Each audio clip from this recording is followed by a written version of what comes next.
ये है बच्चों मुगल साम्राज्य जो उस समय बच्चों था। पहले एक बार इस मुगल साम्राज्य को देखो बच्चों, ठीक है। लिखिए बेटा, जैसे ये देखो बेटा, आप ये मुगल साम्राज्य का पूरा कंप्लीट ब्यौरा है बच्चों आपके सामने। यानी आप ये देखिए बच्चों कि यहां से लेकर अफगानिस्तान के भागों से लेकर बच्चों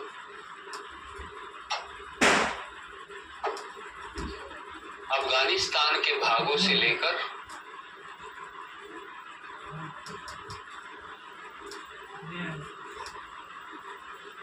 ये पूरा पार्ट बच्चों आपको दिखाई दे रहा होगा।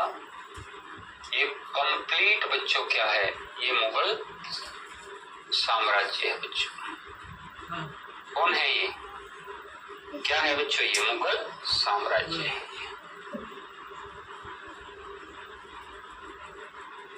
ये देखो बेटा, ये कंप्लीट मुगल साम्राज्य है।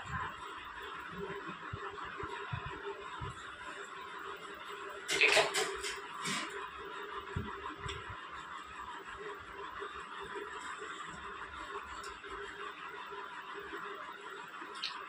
अब देखो बच्चों, अब इस मुगल साम्राज्य के अलग अलग भाग टूट जाएंगे, सब भाग अलग अलग हो जाएंगे और छोटे छोटे हो जाएंगे बच्चों, छोटे छोटे राज्य बन जाएंगे। बंगाल अलग अलग राज्य बन जाएगा, अवध अलग राज्य बन जाएगा, ठीक है। जाटों का अलग राज्य स्थापित हो जाएगा बच्चों, यानी कि जो आगरा वाले स्थान पर है। मैसूर अलग से बच्चों स्थापित हो जाएगा। मराठे बच्चों यहाँ पर अलग से स्थापित हो जाएंगे। अलग अलग राज्य स्थापित होंगे भारत में, ठीक है।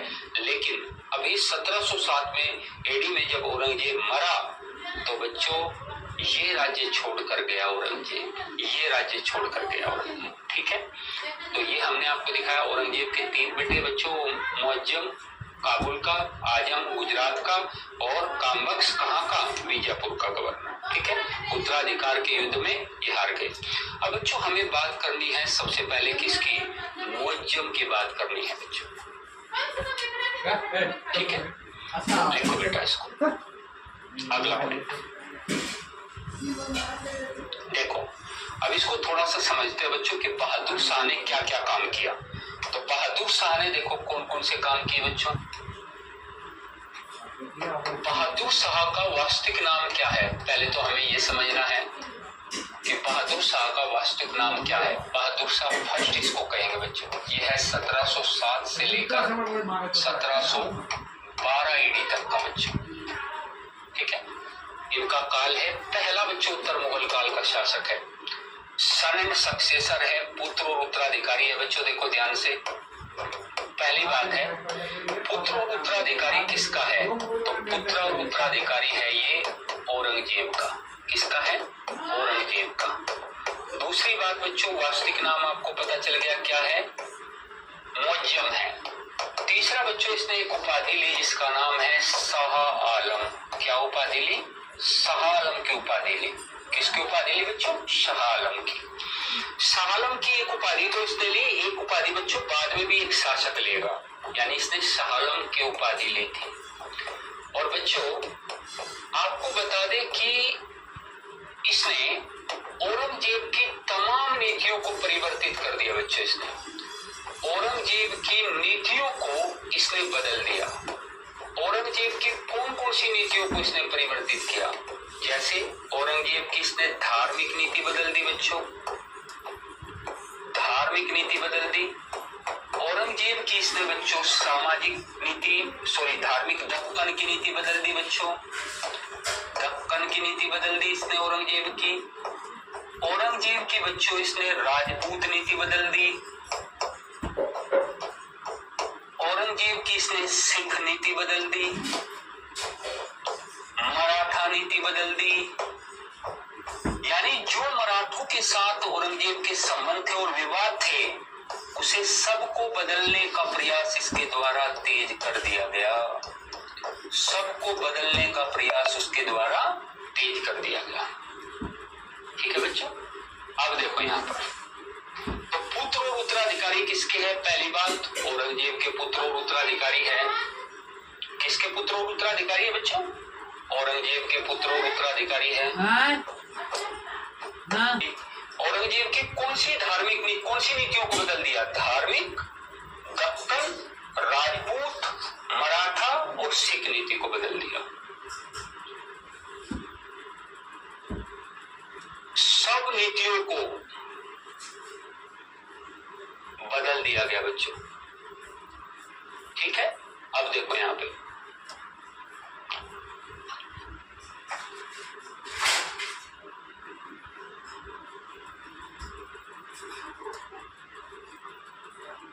लिखो बेटा। हाँ, सहालम बेटा बक्सर के युद्ध में आया था। ठीक है, और कुछ देख रहा हूं मैं मूर्खों को। ठीक है, उनको समझा देना चाहता हूं कि शांति से पढ़ाई करने की कोशिश करो। ठीक है, बहुत अच्छे से समझने की कोशिश करो, शांति से क्लास को समझने की कोशिश करो। ठीक है, बहुत हिंदी में समझा रहे हैं, बिल्कुल एकदम प्योर। ठीक है, हाँ बेटा, जो भी होता तुम शांत बैठ के एकदम बिल्कुल जो है अच्छे से पढ़ लो बेटा। ठीक है, हमको पढ़ाना मत सिखाओ तुम कि कैसे पढ़ाया जाता है।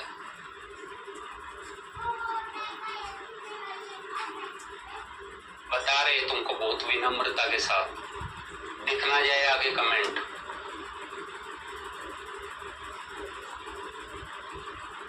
महामूर्ख, तुम्हें खुद आता है कुछ? देख रहे हैं हम बहुत देर से इसकी बदतमीजी हो।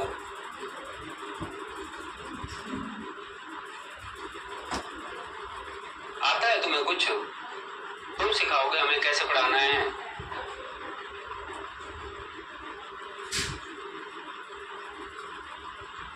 औकात है तुम्हारी इतनी?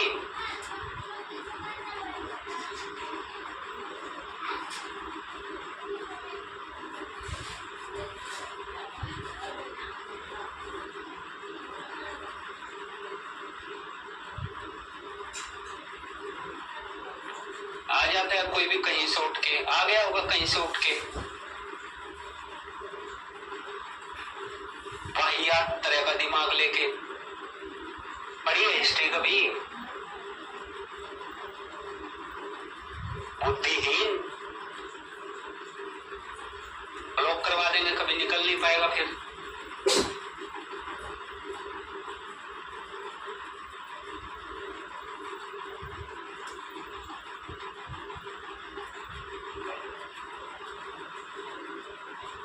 अच्छे तरीके से बताते हैं, हर चीज को अच्छे तरीके से समझाते हैं।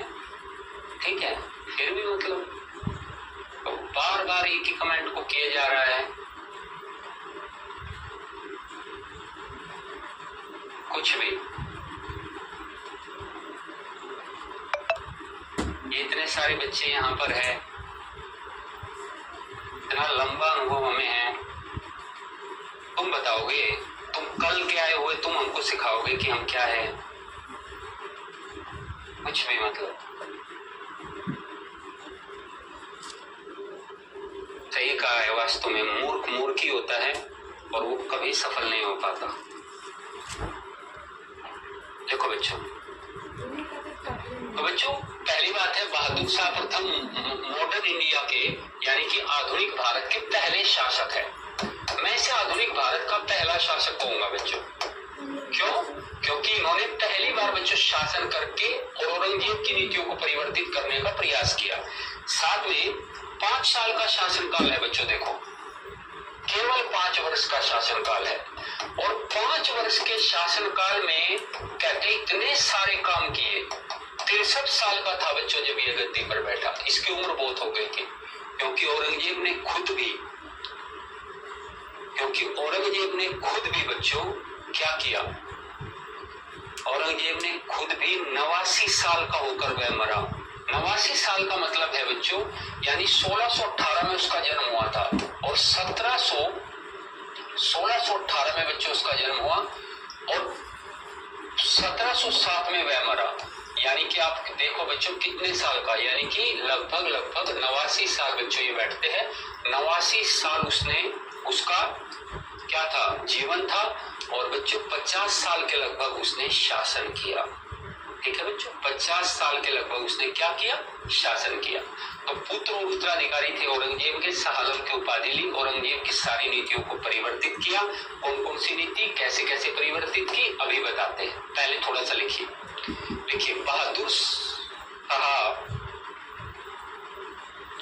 बहादुर शाह आ जाते हैं बच्चों, कुछ लोग आ जाते हैं, सिखाए पढ़ाए हुए भी तो कुछ लोग आ जाते हैं ना कहीं से, पढ़ाए हुए, सिखाए हुए, भेजे हुए, तो आ जाते हैं कुछ लोग, व्हाट्सएप यूनिवर्सिटी से ज्ञान लिए हुए।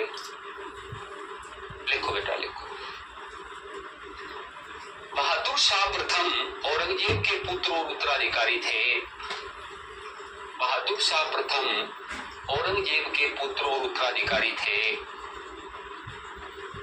पहली बात बच्चों, इन्होंने शाह आलम की उपाधि धारण की थी।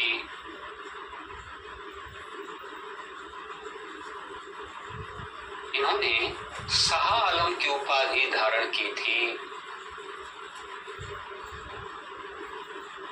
देखिए बच्चों, इन्होंने अपने पिता औरंगजेब की, लिखो बेटा, इन्होंने अपने पिता औरंगजेब की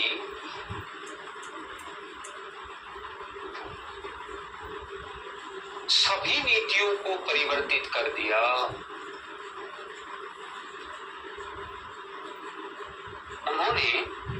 इन्होंने अपने पिता औरंगजेब की सभी नीतियों को परिवर्तित कर दिया। जैसे कि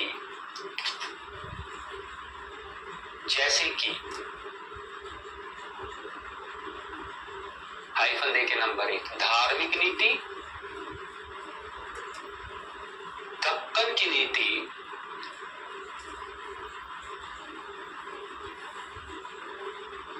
धार्मिक नीति, दक्कन की नीति, राजपूत नीति,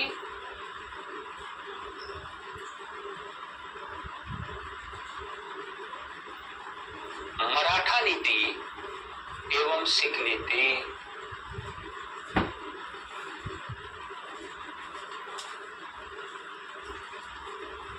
तो बच्चों, औरंगजेब की सभी नीतियों को परिवर्तित कर दिया, धार्मिक, दक्कन, राजपूत, मराठा और सिख नीति।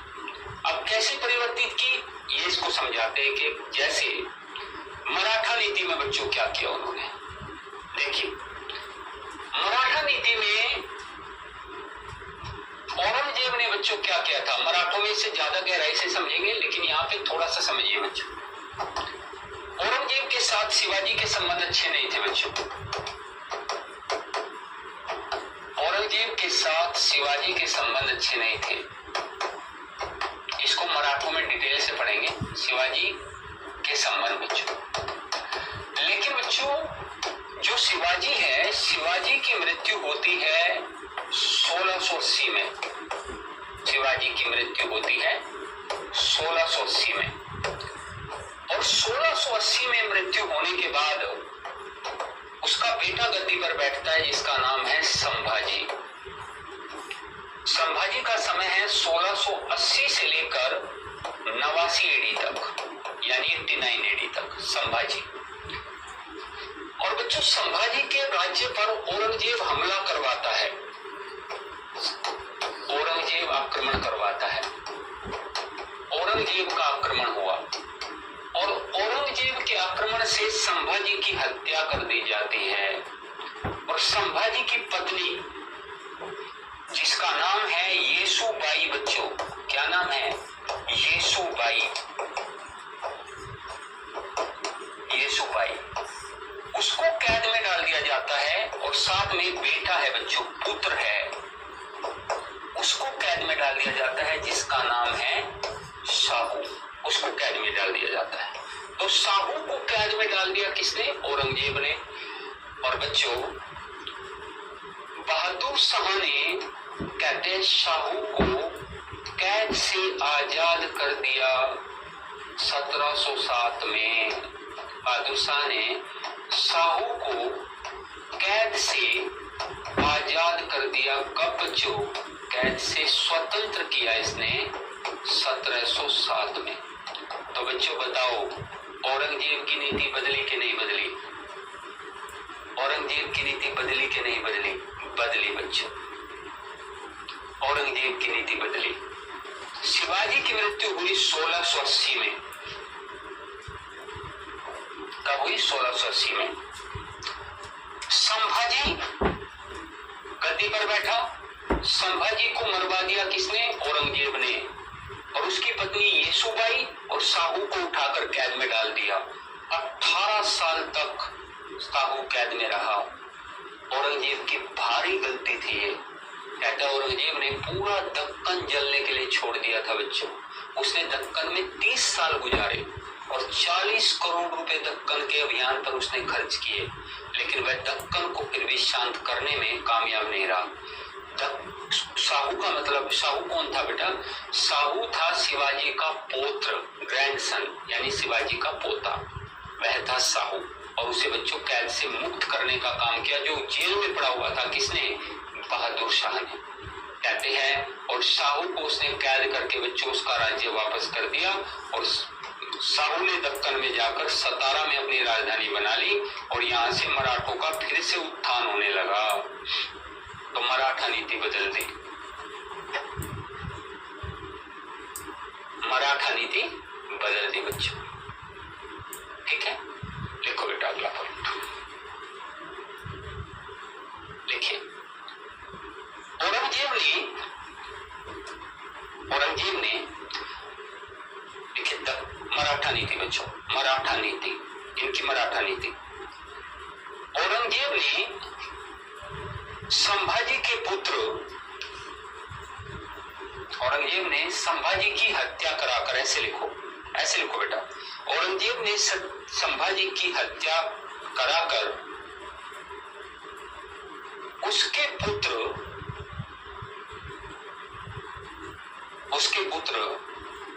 शाहू को कैद कर लिया था। उसके पुत्र शाहू को कैद कर लिया था।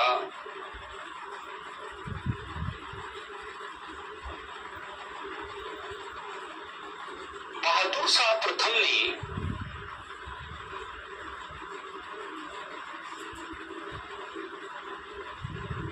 औरंगजेब की मृत्यु के पश्चात शाहू को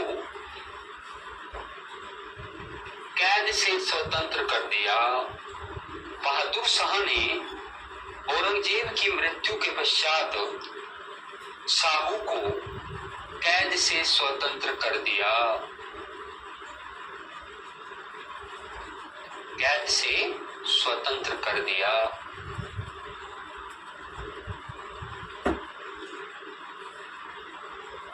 कैद से क्या कर दिया बच्चों? स्वतंत्र कर दिया। और साहू पहुंच गया कहां? और साहू ने बच्चों जाकर दक्कन में सतारा को अपनी राजधानी बनाई और मराठा राज्य का फिर से यहीं से विस्तार शुरू हुआ। ठीक है, लिखो बेटा। तो इस प्रकार क्या हुआ? मराठा नीति परिवर्तित हो गई, मराठों के साथ अच्छे संबंध स्थापित हो गए। लिखो, इस प्रकार बहादुर शाह प्रथम ने, या इस प्रकार इन्होंने मराठों के साथ, इस प्रकार इन्होंने मराठों के साथ शांतिपूर्ण संबंध स्थापित किए। इस प्रकार इन्होंने मराठों के साथ शांतिपूर्ण संबंध स्थापित किए। शांतिपूर्ण संबंध स्थापित किए। सिख नीति बच्चों, ये सिखों का सिंबल है बच्चों। ठीक है, सिख नीति। तो मराठों के साथ शांतिपूर्ण संबंध बन गए, बहुत बढ़िया बात कर रहा है। बहादुर शाह स्थायित्व देने का प्रयास कर रहा है औरंगजेब की मौत के बाद किसी मुगल साम्राज्य को, लेकिन दोस्तों उसमें कमियां बहुत आ चुकी थी। अब उसे स्थायित्व देना थोड़ा सा मुश्किल काम है। चलो सिख भी नाराज है। गुरु तेग बहादुर को यातना दे देकर मरवाया था किसने? औरंगजेब ने। तो सिख नाराज है या नहीं है? सिख बेहद नाराज है। ठीक है, तो जब सिख नाराज है तो बच्चों सिख नीति स्थापित हुई। देखो यहाँ पे सिख नीति स्थापित हुई। देखो यहाँ पे गुरु तेग बहादुर के बाद बच्चों 10वें गुरु कौन थे? 10th सिख गुरु कौन थे? 10वें सिख गुरु है गुरु गोविंद सिंह। बच्चों गुरु गोविंद सिंह, गुरु गोविंद सिंह है बच्चों। 10वें सिख गुरु है गुरु गोविंद सिंह। ठीक है, और गुरु गोविंद सिंह को अपने पास बुलाया। गुरु गोविंद सिंह बच्चों कहते हैं औरंगजेब के साथ उनका युद्ध हुआ और चारों बेटे शहीद हो गए थे औरंगजेब या मुगलों के साथ लड़ते हुए। किसके? गुरु गोविंद सिंह के। गुरु गोविंद सिंह ने बहुत बलिदान दिया बच्चों।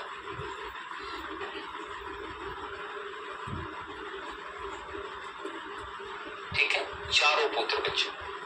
कहते हैं 10वें सिख गुरु गोविंद सिंह को अपने पास बुलाकर 5000 का मनसब दिया। किसने? 5000 का मनसब दिया बच्चों। किसने? बहादुर शाह प्रथम ने गुरु गोविंद सिंह को 5000 का मनसब दिया बच्चों। ये सिखों के अंतिम गुरु है बच्चों। ये कौन है? ये सिखों के अंतिम गुरु है बच्चों। सिखों के अंतिम गुरु है, 10वें गुरु है। सिखों में कितने गुरु हुए? 10 गुरु हुए। ये अंतिम गुरु है। जैसे बच्चों पहले सिख के गुरु कौन थे? गुरु नानक। दूसरे सिख गुरु कौन थे? गुरु अंगद, फिर अमरदास, फिर रामदास, अर्जुन देव, हरगोविंद, हर राय, हरकिशन, तेग बहादुर और बाद में थे बच्चों गुरु गोविंद सिंह। कौन थे? गुरु गोविंद सिंह। तो सिखों के अंतिम गुरु है। 5000 का मनसब देकर अच्छे संबंध सिखों के साथ भी स्थापित हुए या नहीं हुए? हालांकि बच्चों सिखों के साथ बहुत लंबे समय तक अच्छे संबंध स्थापित नहीं हो पाए, ये बात अलग है, क्योंकि गुरु गोविंद सिंह की 1708 में ही मौत हो गई और उसके बाद बच्चों मुगलों के बंदा बहादुर के साथ संबंध बिगड़ गए बच्चों। ठीक है, ये शॉर्ट नोट सी तो है बेटा, ये शॉर्ट नोट सी बना रहे हैं बेटा, तो लिखो। बहादुर शाह प्रथम ने सिखों के साथ भी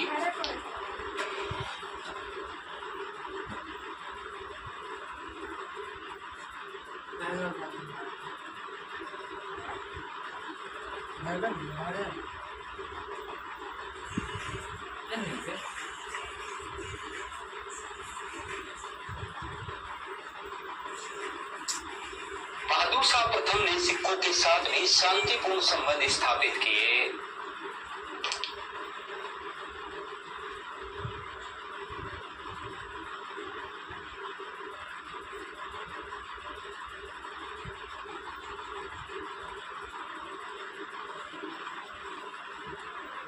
इन्होंने 10वें सिख गुरु गुरु गोविंद सिंह को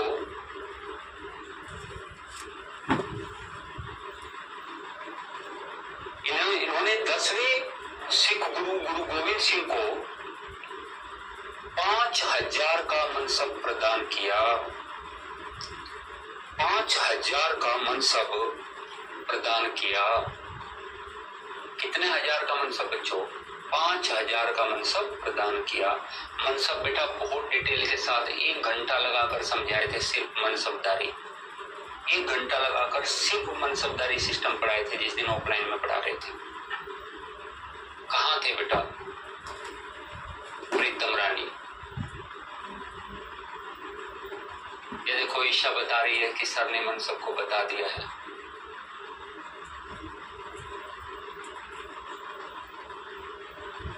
ठीक है बेटा, हाँ पूछो बेटा, सुषमा पूछो।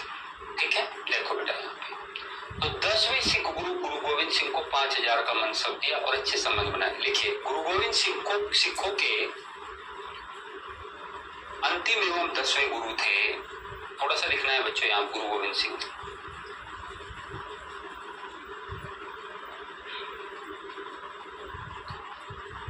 गुरु गोविंद सिंह सिखों के 10वें एवं अंतिम सिख गुरु थे।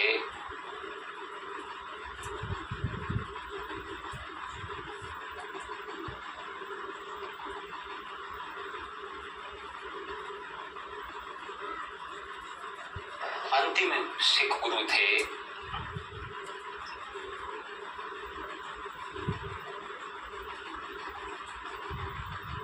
गुरु गोविंद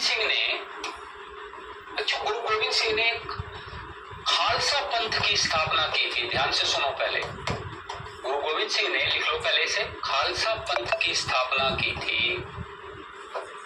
खालसा पंथ क्या है बच्चों? खालसा का मतलब है खालिश। खालिश से खालसा बना है। खालिश का मतलब होता है प्योर, यानी शुद्ध। क्या मतलब होता है दोस्तों? शुद्ध होता है, प्योर होता है खालिश का मतलब। क्या होता है खालिश का मतलब? प्योर, शुद्ध होता है। खालसा पंथ की क्या की? स्थापना की बच्चों। किसने? गुरु गोविंद सिंह ने। खालसा पंथ के अंतर्गत उन्होंने सिख अनुयायियों को 5 चीजें रखने की अनुमति दी। 5 चीज सिख रखेगा, वह सच्चा सिख होगा। केश, कड़ा, कंघा, कृपाण। केश, कड़ा, कंघा, कृपाण। केश, कड़ा, कंघा, कृपाण और कच्छा। ये 5 चीजें जो धारण करेगा उसको ही बच्चों क्या बोलेंगे? उसी को सिख गुरु या सच्चा सिख बोलेगा। ठीक है बेटा, उसी को क्या बोलेंगे? सच्चा सिख। तो खालसा पंथ की स्थापना की केश, कड़ा, कंघा, कृपाण, कच्छा। 5 चीजें किसी भी सिख को रखने के लिए, किसी भी पंजाबी को रखने के लिए कहा गया इस के अंतर्गत। यानी जो आज सिख इसको धारण करता है, इसका मतलब है खालसा पंथ को मानता है। खालसा पंथ को मानता है, शुद्ध सिख है वो, शुद्ध सिख है वो। कृपाण का मतलब होता है कटार बेटा, कटार। कृपाण का मतलब होता है कटार। केश, बाल, कड़ा, कड़ा बच्चों धारण करते हैं। कंघा, बाल केश को सुलझाने के लिए। कृपाण मतलब कटार। कच्छा मतलब बच्चों एक अंत्य वस्त्र है। ठीक है, हाँ, ये सब है बच्चों।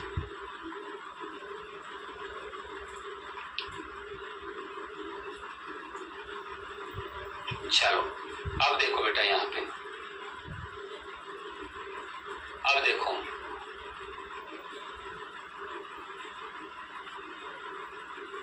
खालसा पंथ की स्थापना की थी। लिखिए, गुरु गोविंद सिंह ने खालसा पंथ की स्थापना की थी।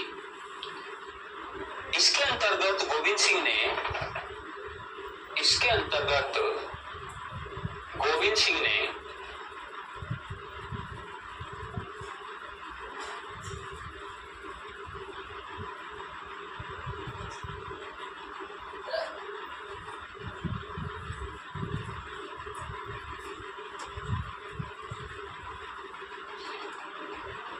5 वस्तुओं को सिखों के लिए अनिवार्य बताया।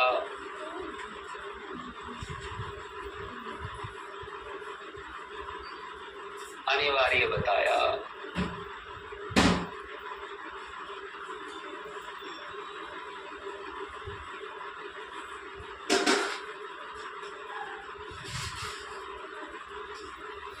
अनिवार्य बताया।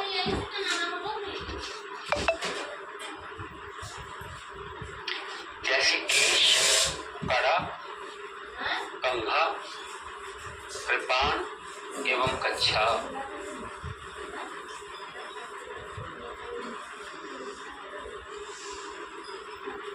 ठीक है बेटा, ये खालसा पंथ की स्थापना की। कहते बच्चों, इन्होंने 10वें पातशाह का ग्रंथ भी स्थापित किया। 10वें पातशाह का ग्रंथ भी इन्होंने स्थापित किया। 10वें पातशाह का ग्रंथ भी इनके द्वारा स्थापित किया गया या संकलित किया गया। आप कहते हैं संकलित किया गया। देखिए, गुरु गोविंद सिंह ने 10वें पातशाह का ग्रंथ भी संकलित करवाया।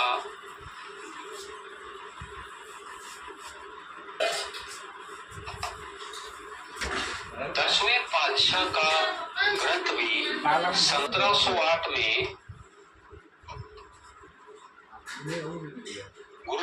सिंह की मृत्यु 1708 में हो गई। बच्चों इन्हें एक अफगान के द्वारा खंजर भोंक कर मार दिया गया। तो गुरु गोविंद सिंह की मृत्यु बच्चों 1708 में हो गई। गुरु गोविंद सिंह की मृत्यु कब हुई? 1708 में हो गई। इसके बाद बच्चों सिखों के संबंध बहुत ज्यादा अच्छे नहीं रहे। किसके साथ? मुगलों के साथ। लेकिन बहादुर शाह प्रथम ने प्रयास तो किया, 5000 का मन लगाया, अच्छी नीति बनाई। यानी कि बच्चों बहादुर प्रयास तो किया, 5000 का मनसब दिया, सिखों को गले लगाया, अच्छी नीति बनाई। यानी कि बच्चों बहादुर शाह ने मराठों के साथ अच्छी नीति बना ली, साहू को छोड़ दिया। और बच्चों सिखों के राजपूत नीति, राजपूत नीति बच्चों, राजपूत नीति। तो बच्चों ये अंतिम सिख गुरु है, 10वें गुरु है। गुरु पद की समाप्ति कर दी, खालसा पंथ की स्थापना। 5 प्रकार कहते हैं बच्चों इनको, केश, कड़ा, कंघा, कृपाण, कच्छा, ये सब बच्चों इन्होंने दिया। राजपूत नीति को देखो, राजपूत नीति क्या है बच्चों? राजपूत की नीति में औरंगजेब ने क्या किया था? औरंगजेब ने बच्चों राजपूतों के आंतरिक मामलों में हस्तक्षेप शुरू कर दिया था, जबकि अकबर ऐसा नहीं करता था। बहादुर शाह प्रथम ने भी अपने पिता की नीति को बदल दिया और उन्होंने कहा मैं भी आंतरिक मामलों में हस्तक्षेप नहीं करूंगा। लेकिन बहादुर शाह प्रथम ने राजपूतों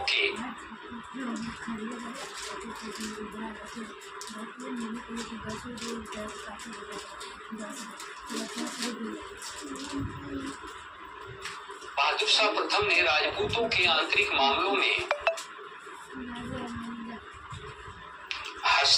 हस्तक्षेप करने से इनकार किया।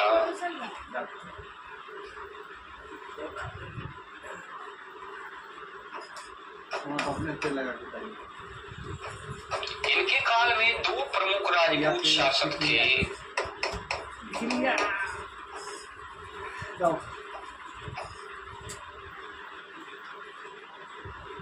नंबर 1 आमेर के राजा जयसिंह,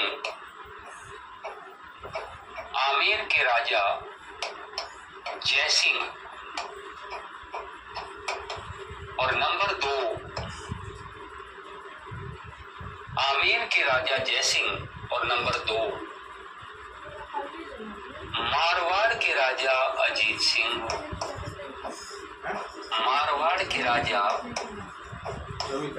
सिंह। बच्चों इनका वर्णन अलग भी आएगा, आगे भी आएगा। जहांदार शाह ने इसे गुजरात का गवर्नर बनाया और इसे मारवाड़ का। तो 2 राजपूत राजा थे बच्चों। आमेर मतलब जयपुर, आमेर को क्या कहते हैं? जयपुर। और बच्चों मारवाड़ को क्या कहते हैं? जोधपुर। क्या कहते हैं? जोधपुर कहते हैं मारवाड़ को। ठीक है। तो आमेर के राजा जयसिंह और जोधपुर के राजा के साथ अच्छी नीति अपनाई किसने? मुअज्जम ने। यानी कि 2 प्रमुख शासक थे बच्चों, आमेर के राजा जयसिंह और मारवाड़ के राजा अजीत सिंह, और इनके साथ अच्छी नीति का अनुसरण किया गया। तो राजपूत भी प्रसन्न, राजपूत भी क्या हो गए? प्रसन्न हो गए। तो देखो मराठा नीति बदल दी, सिख नीति बदल दी, राजपूत नीति बदल दी। ठीक है बच्चों। धार्मिक नीति बच्चों, धार्मिक नीति। अब धार्मिक नीति में क्या करेंगे? जजिया कर को हटा दिया, तीर्थ यात्रा कर को हटा दिया, मंदिरों को तोड़ने पर प्रतिबंध लगा दिया। मंदिरों को तोड़ने पर प्रतिबंध लगा दिया। लिखो बच्चों।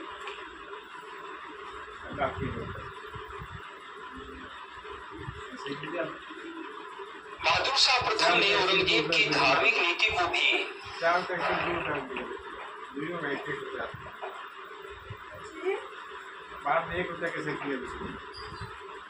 बिल्कुल खत्म हो जाएगा बेटा, होगा, बिल्कुल हो जाएगा बेटा। देखो बहादुर शाह प्रथम ने औरंगजेब की धार्मिक नीति को परिवर्तित कर दिया।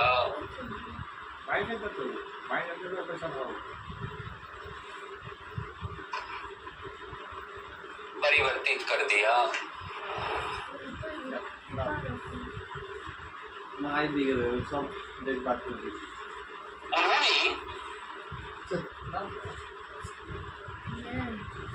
उन्होंने जजिया एवं तीर्थ यात्रा कर को समाप्त कर दिया।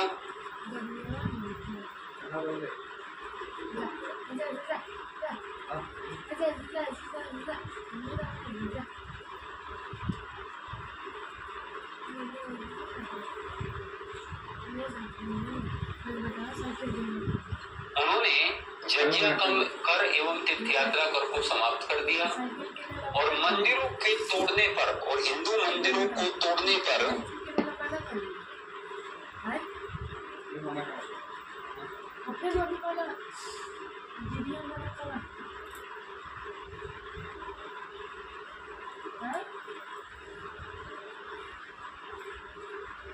प्रतिबंध लगा दिया।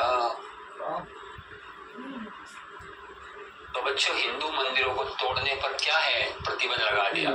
कविता बेटा, बादशाह का मतलब होता है बादशाह। बादशाह को ही बादशाह कह देते हैं और इन्होंने ये टाइटल लिया बेटा। इन्होंने कहा 10वें बादशाह का ग्रंथ, यानी कि जिस पद पर ये बैठे हैं उसके शाह है ये, यानी बादशाह का ग्रंथ। ठीक है बच्चों, बिल्कुल। तो मंदिरों को तोड़ने पर प्रतिबंध, जजिया कर हटा दिया, तीर्थ यात्रा कर हटा दिया। हिंदू क्या होंगे? हिंदू खुश हो जाएंगे, प्रसन्न हो जाएंगे और हिंदू के साथ अच्छी नीति है बच्चों। ठीक है, तो हिंदू के साथ ही अच्छी नीति है। एक बच्चा पूछ रहा है सर मृत्यु कहाँ हुई, हत्या कहाँ की गई? 1708 में नांदेड़ महाराष्ट्र में बच्चों, नांदेड़ महाराष्ट्र में बेटा इनकी एक अफगान के द्वारा हत्या कर दी गई थी, गुरु गोविंद सिंह की। नांदेड़ महाराष्ट्र में बेटा। ठीक है बेटा, बिल्कुल। अगला पॉइंट,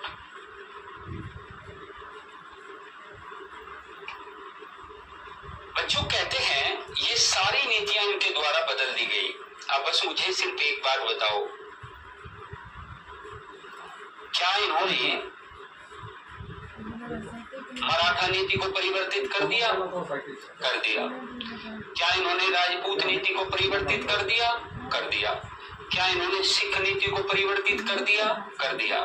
जाट नीति को जाटों को भी संतुष्ट किया बच्चों इन्होंने, यानी जाट नीति, लेकिन आगे जाट बिल्कुल अलग से पढ़ाएंगे।